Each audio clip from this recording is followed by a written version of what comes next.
ആരൊക്കെയായി മാറുമ്പോഴും ചിലതൊന്നും മറക്കാതിരിക്കലാണ് ജീവിതത്തിന്റെ മഹത്വം.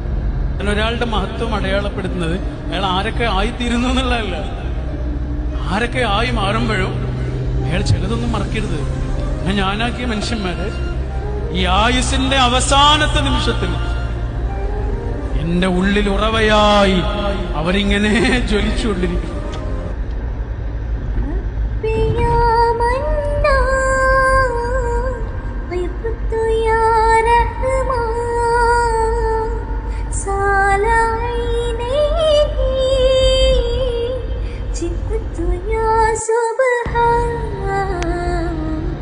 أسهر في كل ليل أفتش في كل هول